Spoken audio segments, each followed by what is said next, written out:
What's up, everybody? It's Mr. Talkbox. Check it out. You need to like and subscribe. Come on and catch a motherfucker. DOA playlist. Let's keep it funky. YouTube family, YouTube world, I hope everybody's well and blessed. Like I say at the beginning, and I'm going to say it probably for the next, if God give me breath in my body for the next 3.5 years, I'm going to say it every time I come on this thing. Continue to pray for the country. Pray for your brothers. Pray for your neighbors. Remember that God is in control. If you're a believer, just know that this world is in a different situation. And we just have to keep it in prayer, because prayer does work, right? And remember, God is the ultimate president of everything. So as long as you trust and believe and have faith, we're going to be all right. We're going to make it through this thing. So do I have to do this? Always. So excuse me, I got to say to my genius right here, sitting next to me right here, to this brother sipping on his coffee or tea or whatever. Oh, give me 1 minute, bro. My bad. I got to do this, because my producer makes me do this, and I feel stupid. But anyway, please go and like and subscribe to the page. Please go and like and subscribe to the page. Please go and like and subscribe to the page. Please go and like and subscribe to the page. Leave a comment if you want to, all right? One more time? One more time. Please go and like and subscribe to the page. That's 5 times. 5. Okay, so I was told that, for the internet thing and the what's it called? The allergy really? Mechanism of algorithm. The mechanisms. The algorithm. Algorithms. Oh, okay, thank you, bro. Socacisms. Socacisms, like the funkerisms. I gotta call my boy Boosie to get some more isms in my system to figure out how it works. They say it's good to do that for this kind of. So I made to do it starting and at the end. Do we gotta do it at the end too? Yes. Okay. All right. Anyway, man, I'm so glad y'all here today. When I tell y'all I got a groove master sitting right here, when I tell you I got master of the groove, knows everything about the groove. We're going to talk about groove today, right? Yeah, he's a finesse. He got all the other stuff, but he's the master of the groove. That's why he makes all the money, because he knows how to play a groove. You dig what I'm saying? That's why he's still busy, been busy for a long time, gonna stay busy as long as he want to sit on them drums and play somebody, because he knows how to groove. He knows how to keep time. He knows how to play records. You understand what I'm saying? On them dang drums, just absolutely ridiculous. And I'm so proud of my little brother, and I'm so grateful that he's here hanging out with me today, because I know he's a busy dude. But I want to bring to the stage right now this beautiful brother right here, my young brother. Y'all say what's up and show your love for the one and the only Omari Williams. Mr. Williams. Come on, man. What's up? Yeah. What's up, everybody? Yeah. Man, when I say, because I'm a bass player, right? I play a little bit of bass. So when I say that somebody is the master of the groove, I really mean it, man, because that's all I know how to do is just play a groove. That's it. That's all I could do is play a groove. So you can do a lot more than that, D. So when I meet a drummer, Yeah. oh my goodness, man, that could play a groove. It's important. Man, you do, and so we're gonna talk about the groove and how the importance of we're gonna get into all of that in a minute. But first of all, little bro, I gotta ask you, how are you doing, man? How's life treating you? What's going on? How you been? I know you've been busy, man. You doing good, sir? Oh, yes. Life is good. Health is good. Yeah, man. And just trying to keep that going as long as I can. Absolutely, yes. Man. And I know you're getting ready to hit another tour. Actually, tomorrow. You guys go back out. You go back out. We're going to talk a little bit about that. We're going to talk about some stuff you're doing. who you been getting down with, and but let's get this thing started. So, Mr. Williams, let me ask you this question first. Where are you from, my brother? Originally, Huntsville, Alabama. That's North Alabama. Oh, yeah. There's a lot of players up there, too. Okay, so you say originally. So you're born and raised in Huntsville, Alabama. Yep. Did you graduate there? Did you grow up there and graduate and do the whole thing there? Or did you guys, did you change locations? Go ahead. I graduated there, and then I moved up to Sac. Okay. Let's before we get to Sac, because I already know that answer. So, because you my homeboy, we brotherhood right here. So, but let's talk about growing up in Alabama, man, because I never knew that part. What was that like growing up there, man? That's they got some grease down there now. They got some neck bones and hog mogs up in there now. Come on, there's some serious players up there in Alabama. I was fortunate to come up with some guys. Very well-known producer named Kelvin Wooten, his childhood friend. He's from Huntsville, still in Huntsville. Norris Jones is an amazing guitar player and singer. He's from there and still down there. The late, great Spanky, better known as Eddie Spanky Alfred, the one and the only. Come on, man. He's from up there. So Yes. I was fortunate to just get tutelage from all those guys coming up as a young guy. But really where my groove, where I really got my knowledge of groove from was my brother-in-law, Mark Jones, who's down there. He was the organ player at the church. And he would always tell me, keep it in the pocket, keep it in the pocket. And whenever I got out of the pocket, he would pull all his, he would pull his pockets out like this, stay in the pocket. He'd keep playing. Whenever I saw his pocket out like this, I knew, okay, I'm doing too many field goals. I'm playing too much, and I'm not just grooving. And so, Also, Reginald Jackson, who was my band leader. At J.O. Johnson High School, and he was one of the best. I would say everybody that can play down in Alabama has been under his tutelage, and he is just that guy, that teacher that gives you that information that you need to be very musical and just pay attention to things when it comes to music. Omari, let me ask you this, bro. Did it start with drums with you, or did it start on something else, or was it always drums? Or tell me a little bit about that background. Always drums.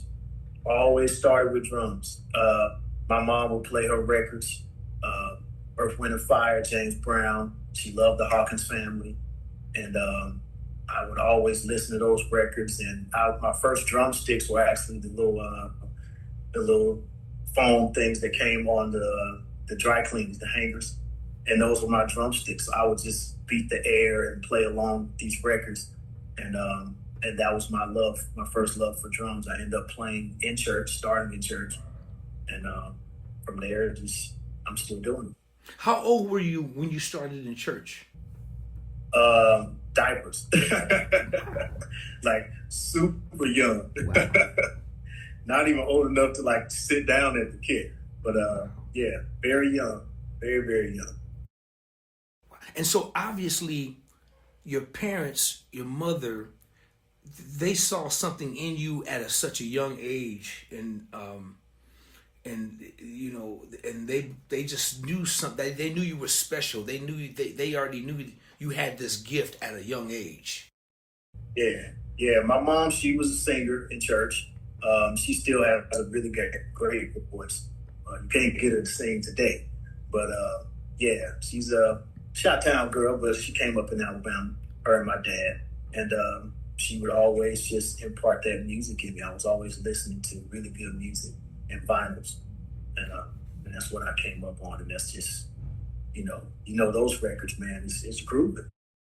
So as a kid growing up, when did you kind of start playing as the drummer in church and playing in bands and getting it? Did you play in school? Talk a little bit about that.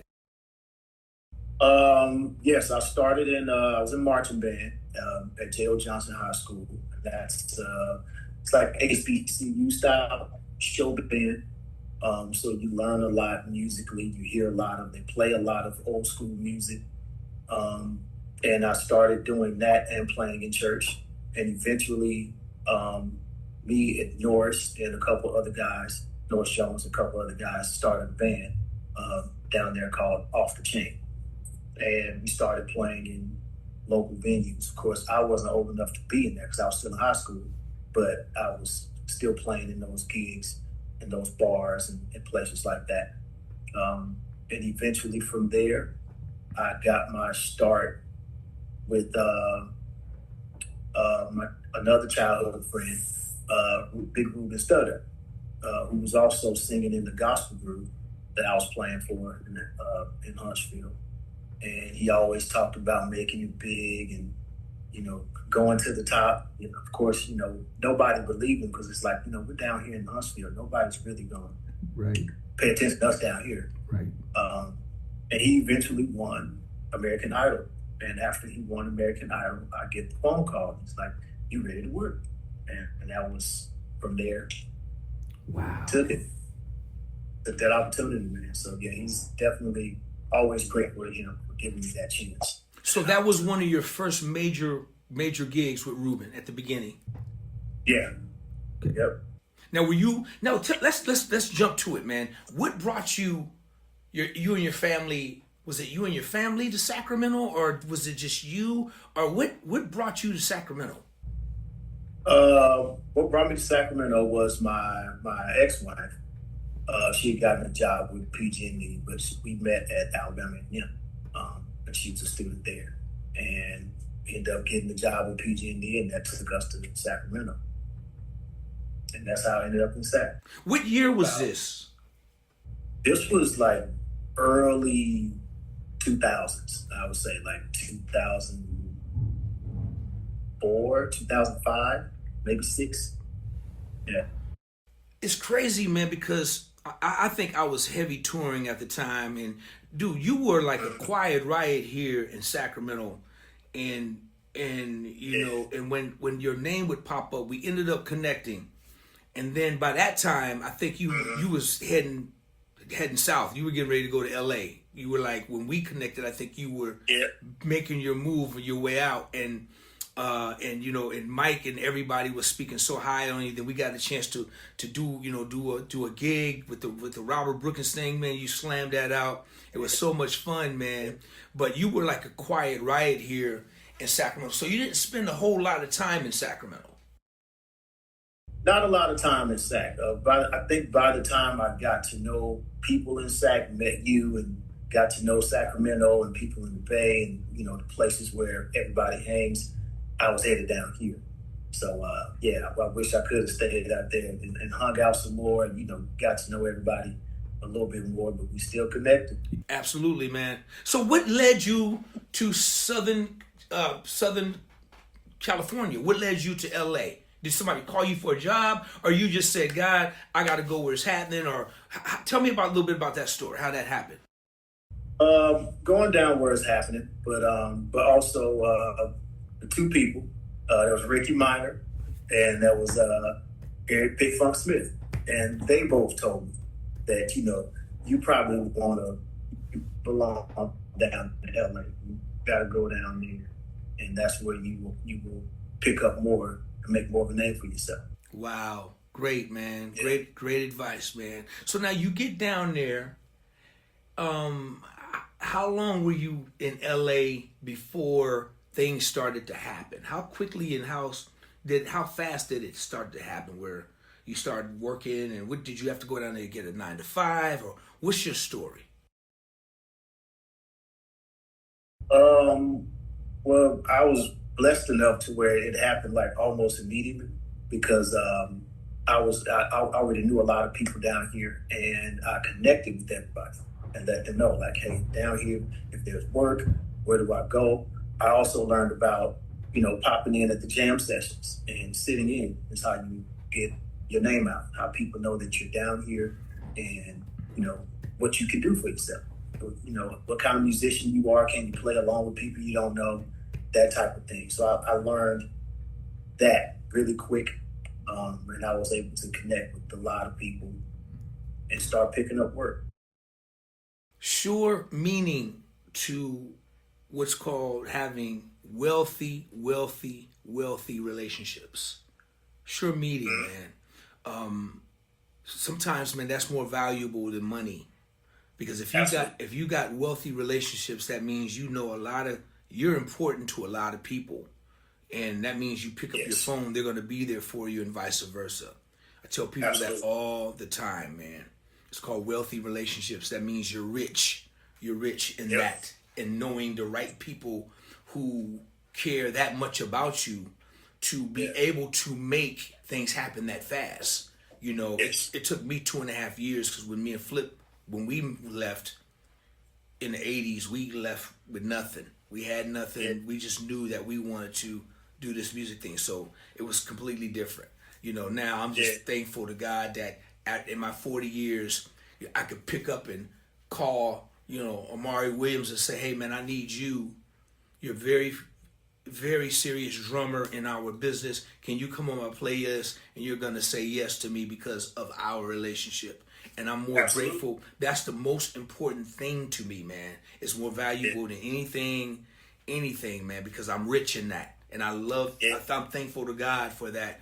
And that's your story, explains what I try to tell, people that I mentor and, and call me and talk to. I tell them how important that is to build your network. Your network is your net worth. So it's very important, man.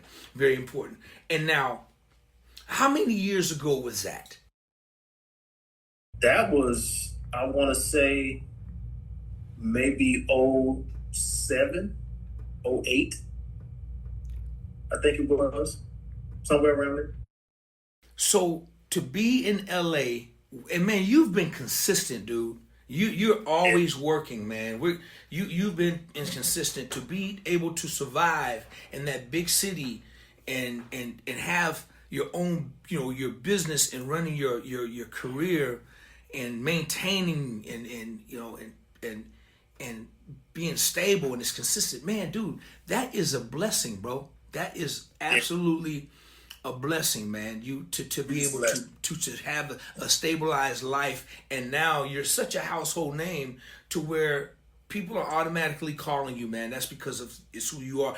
Also because you're a great drummer. You know how to make gigs work. You know how to make money like so many of the other great ones that's a little older than you, man. You're still young, man, but you understand how to make that connection and how it is. So I guess you have to, man, when you got people like Ricky Minor and people like Eric Pick Funk Smith talking to you, that's a lot of wisdom, and they're going to give you a lot of knowledge and game even before you get out there, man. They're going to give, because Ricky, there's nobody better at the groove than Ricky. I mean, he's so successful. I got so much respect for that brother, and he's done it, man, by just knowing how to build music and understanding how music work for live and what he does. And Pick, of course, man, that's, he totally, he's just that's my heart right there, man. So he gets it. We talk about this all the time, and he gets it. So to hear you talk like that, man, dude, I congratulate you, man, and I admire you. I have a lot of admiration for you, and make sure you pass that information forward to them youngsters, man. Make them know the importance of it. It's okay to be able to be funky and fancy and know all the chops and know everything in your database is just out of control. But it's more important to know how to play a 2 and a 4 and make a song work. People don't understand that. People don't understand it.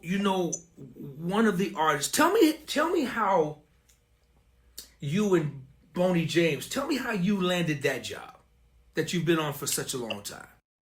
I was actually, I got called to fill in. At the time, Norris was playing guitar, and my guy, Rick Jordan, was the drummer.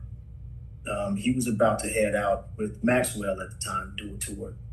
And Norris like, hey, somebody's going to call you. Come fill in for this gig. A guy named Boney James. At the time, I don't even think I knew who Boney was. So I was like, sure, y'all come do the gig. Called me.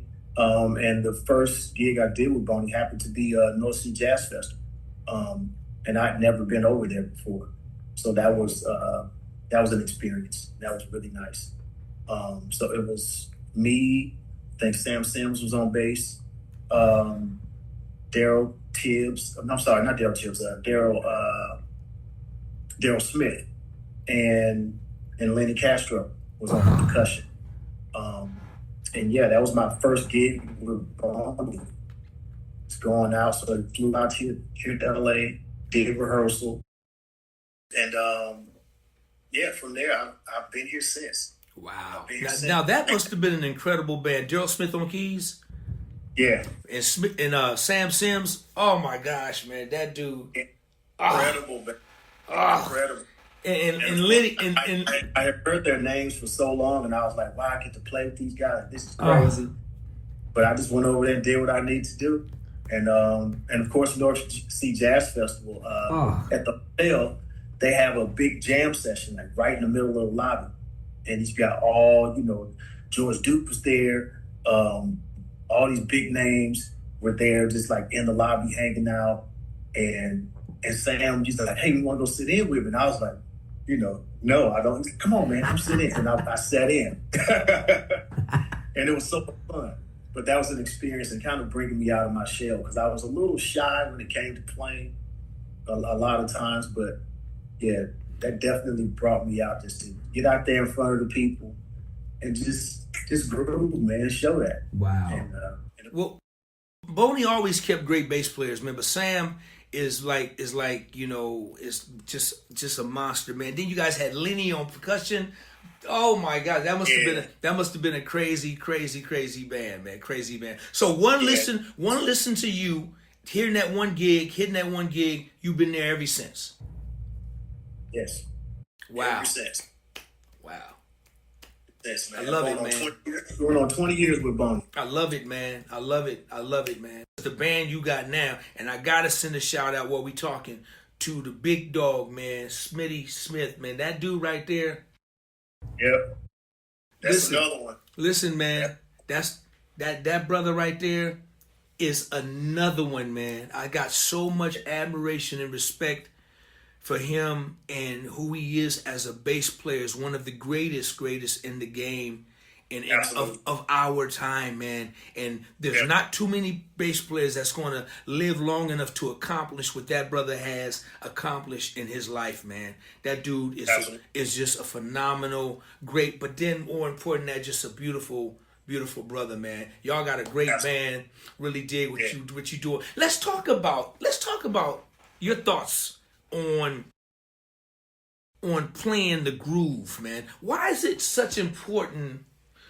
It's like, what comes first, the chicken or the egg? Is that what they say, male? The chicken or the rooster or something like that? Or vice versa. Chicken or the egg? Egg or the chicken? Yeah.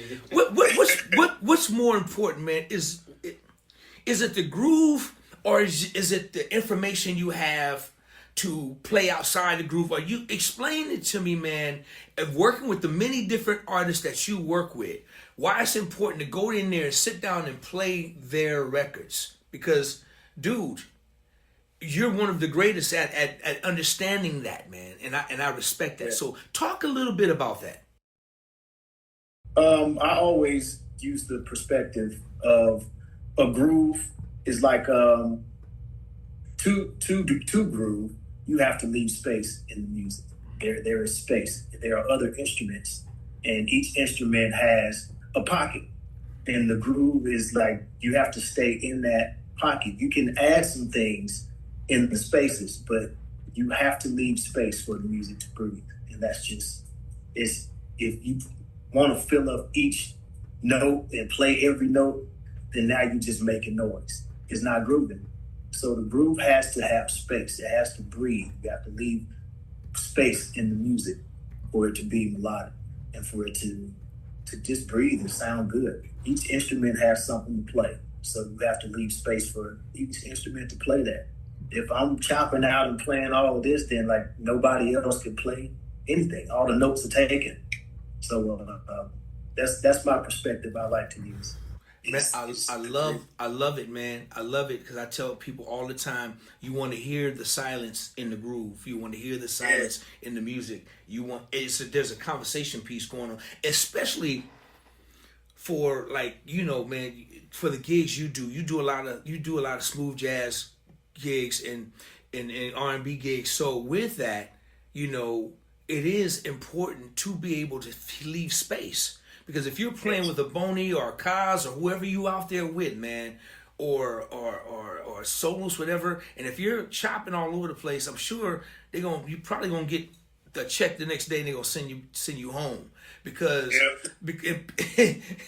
people want to come in and they don't understand that whole thing, man. Now, do you produce as well?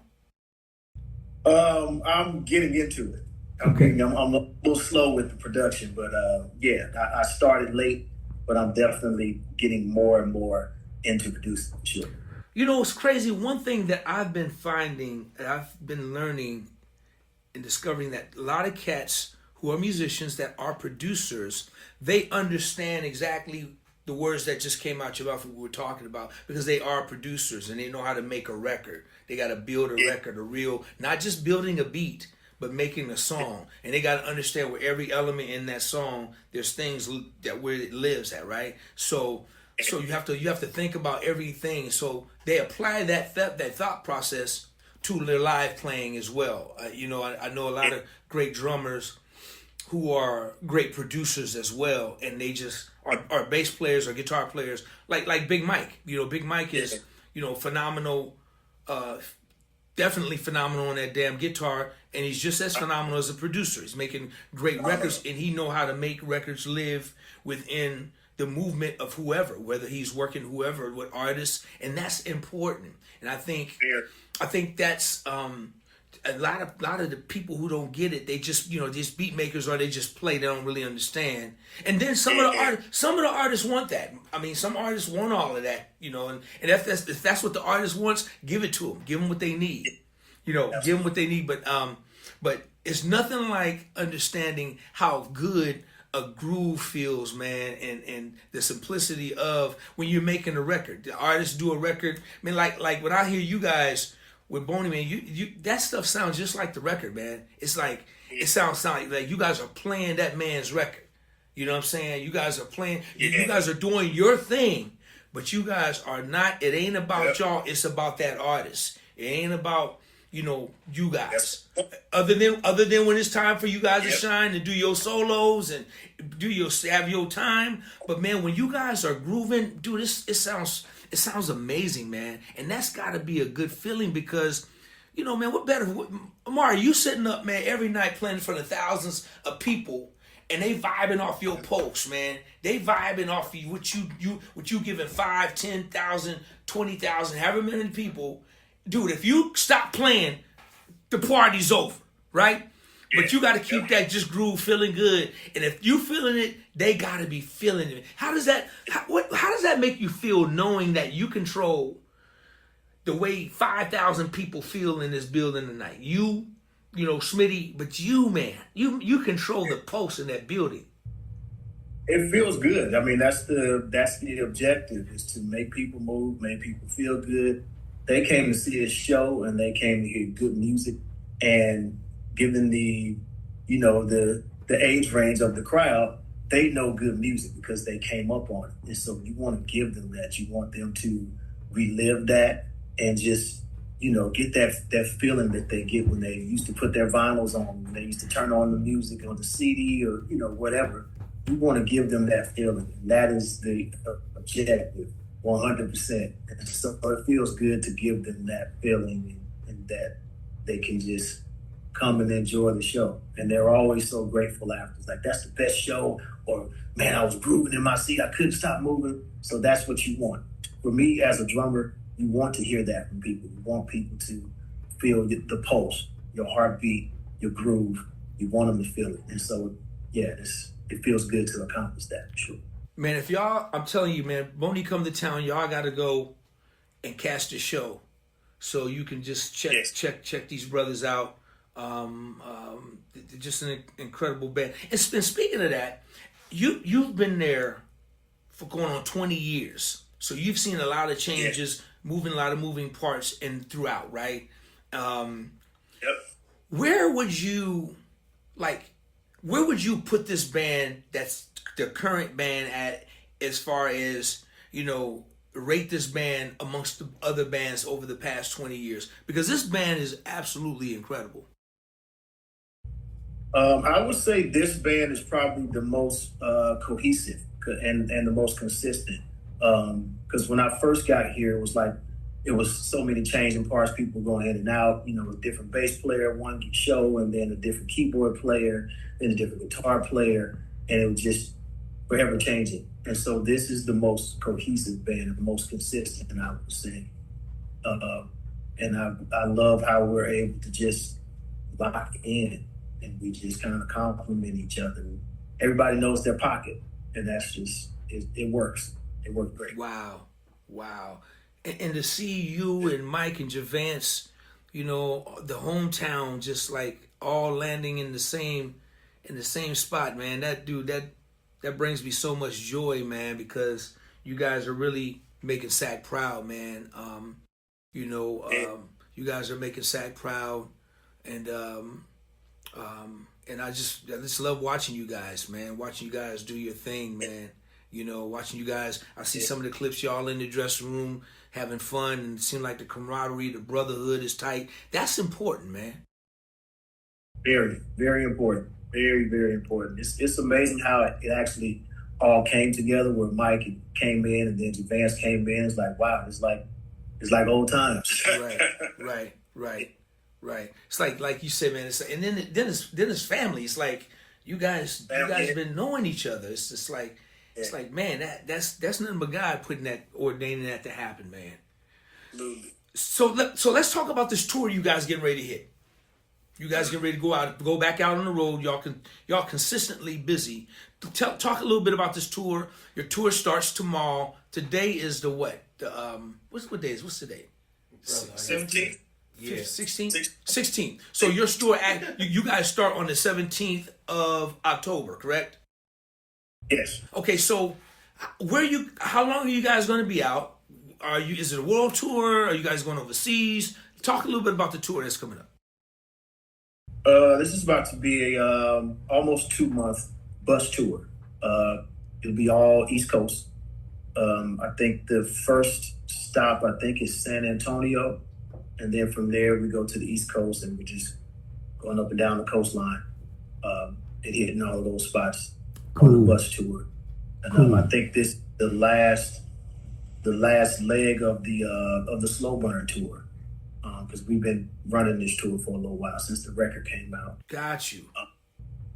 So I think this is the last little run of it for this year. And I think it might go over into next year, but might start working on a new record next year. Not sure yet, but he does have another a Christmas record coming out. I think next month that we just worked on. Javance were on it. And I think that's Javance's first time getting on the record with Boney, which is great. And he sounds amazing. You hear this Christmas song, it's like Javance played. It sounds like Duke Ellington. It's crazy, but yeah. Man, so, Javance is special. He's special. Dude, he's special, man. I love him. Love him. He's just amazing. He's just absolutely amazing, and all you guys are, man, just amazing. Let me ask you this: so now, have you played on a lot of Boney records in the past? Yes, I think my first record I played on with Boney was called The Beat. I think that was the first record. I think that came out, I want to say 2014, maybe. Yeah, and since then I've been on every record. Oh, right on. Good. Right on. I love it, man, because that's a major part. I'm his. Go ahead, brother. Yeah. Of course, as an artist, he had his people. Lil John Roberts, who was one of my guys who I always listened to, one of my mentors. Teddy Campbell, who was also one of my favorites. Those were two of his studio drummers. They did every record. And eventually, I was like, I can do what they do. Give me a chance. It's so funny, man. It's crazy, Omari, because when you talk about Lil John, Teddy, cats. I don't want to name names because I'll get in trouble. Cats like Oscar Seaton, Kirk Bascara, Kirky B. I mean, cats like that, man. You remind me of, because they're finesse drummers. They're very finesse drummers, but they're hard-hitting drummers as well. But they know how to play records, man. They know how to make records work.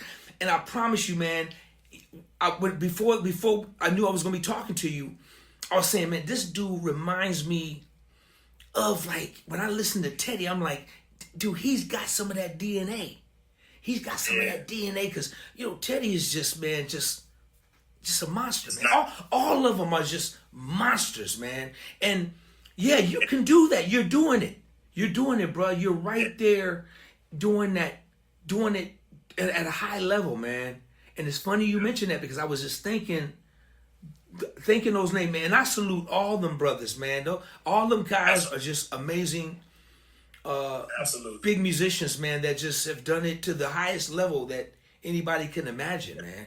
And you're right there, and to know you're right there in that fold, man, it's gotta feel good. Let me ask you this, man. I'm not gonna keep you long, but let me ask you this. Does it still feel good, man? 20 years, going on 20 years, doing the tours and going on the road. Does it still feel like it did when you first did it, when you first started? It does. To me, it feels even better. It's like the older I get, the better it feels. Of course, physically it hurts a little more, but it's okay. Right. It feels good. You still get that feeling. It's almost like butterflies when you're playing. It's like you're doing what you saw that you would be doing as a kid. It's like living a dream. And I always saw myself on a big stage, playing in front of people, and I'm doing that. I'm still blessed to do it for a living. I've been blessed to be doing this so long. I've only had 2 9-to-5s ever in my life, and I've been doing this since. And it's been ups and downs, of course, but I'm doing what I love, and it's a blessing. It really is. And so I'm always grateful for this gift I've been given, and I'm going to use it until I can't use it no more. Brother, I that's a good place to damn near put a button on it, man. But I look at you, and 20 years of consistency, 20 plus years of being consistent, man, in this game is a blessing, brother. It's an absolute blessing to be able to do it, because there's 2 or 3 generations now that's even younger than you. Even you're young. They coming up real young now, man. 13, 14, 15, 16, they young, and they trying to come up. But to you, to be doing it where you are right now, even in your young age, and be consistently able to sustain, brother, I admire you for that, man. You're doing something right. Whatever you're doing, brother, keep doing it, man. Keep doing it. Whatever you're doing, bro. Because you're just telling me that, people want you around. They want you around. They're gonna call you. They're gonna call you, and that makes me feel. When I talk to musicians like this, it makes me, and hear the stories, it makes me feel good, man. Because to me, that's the most important thing, man. And being able to love it, as long as you love it, Yes. Keep doing it. When you start to lose the love of it, then it's time to do something else. It's time to say, all right, God, I'm not having fun no more. Give me something else to do with my career in drums. Is it this? Is it that? But give it to me. I want to move to another level. But dude, as long as you're loving it, man, I commend you, man. And I say, bruh, you're a blessed man, brother, for real. Absolutely. I would take it. Absolutely blessed. And I got 100%. So much respect for you, man. But before I let you go, though, man, I got to ask you one question. All right? So now, I ask everybody this question. So you got 4 drummers that you're gonna put on your Mount Rushmore. What 4 drummers are you going to put on your Mount Rushmore? 4 drummers. I will put James Gadson. Love James Gadson. Steve Gadd is one of my favorites. I would definitely put Teddy. And my last one, I want to put, I'm going to say Lil John. Lil John was definitely responsible for a lot of, like the way that I kind of patterned my style of playing and listening to him on records. And just the way he played, the way he finessed it. And yeah, so he's definitely got to go on my Mount Rushmore for sure. Brother, listen. I see why who you are as a drummer, man. Because all 4 of those guys, it's kind of one and the same, but yet so different, but still one and the same. Understanding the true meaning, like really how to play drums, man, be a great drummer, and to make a song, make records absolutely feel amazing. But I gotta hold on, I gotta pump the brakes. I get to pick me one. So we gonna add a little pinky right there. We're gonna add a little pinky right there, right? So I'm gonna put my brother, Omari Williams. I'm gonna put my dude right there, right with these guys. He's a little pinky. Well, maybe we gotta thumb you down a little bit. How about a nub? We gonna put you as a nub. See, I had you here, but well, you do that. That's showing respect, right? You just you peeking out on Mount Rushmore and all them fools. All right? and I mean it sincerely, man. Just simply because at your age, what you have accomplished, man, in such a short period of time, people, there's a lot of great musicians in the world, Omari, man, that will never come out their closet, come out their local clubs, their local churches, and for you to be blessed to do what you have done. Dude, you on Mount Rushmore, bro. You deserve it. You worked hard. God has blessed you, and you're not done, man. You're not done. So that's why I'm putting you on my Mount Rushmore. I gotta do it, little bro. You deserve it, man. Right. You've been all over the world at a young age, man. That's world tours, bus tours. A lot of musicians still trying to get on the bus tour, and dude, you've been able to do that, over and over and over again, man. So we your community here, we are proud of you, man. We love you. We just support what you guys are doing. We pray for you, Mike. Boney, we play for Javance and Smitty. We play for all y'all, man. We're really a tight knit community here in the city, man. And when people in the city, and that, man, the churches, they all support, man. They support their local brothers and sisters who's out there doing it, man. So no, your name comes up quite frequently here. Javance, man, he plays with the great Sean Rayford Experience. I gotta send a shout out to my dude Sean Rayford. And but man, all you guys, man, are kept, man, in prayer, man. We wish you up and safe travels up and down that like they say in church, the dangerous highways. Hey, I gotta ask you this. Being from Alabama, Huntsville, right? Did you get a lot of quartet thing in you? I would do some gigs with Norris and Spanky. Would do some Sundays where I did some quartet programs with them. But they had their guys. But I would always, whenever he called me to do it, definitely, man, definitely. And it's tight. It's different. Man. It's something different. You just gotta lock in. That's a whole different world, right? It's a different world. It's a different world. Different world. Yeah. It's a little different now. You feel a little more loose, but Yeah. Quartet, It's a different world. Loud, yeah. You just it's just sitting on a drive, man. It's nothing like a drive, dog. Nothing like, man. Spanky was my brother, man. That was my brother, I was a fan of Spanky as a child, man. And then to grow up to be able to work with him, to meet him, to just to have a brotherhood with him, just blew me away, you know, and to hear the stories and just our brotherhood was just incredible. So he's highly missed. Listen, man, I'm not gonna hold you, brother. Listen, tell everybody how they can reach you and keep up with you, Omari.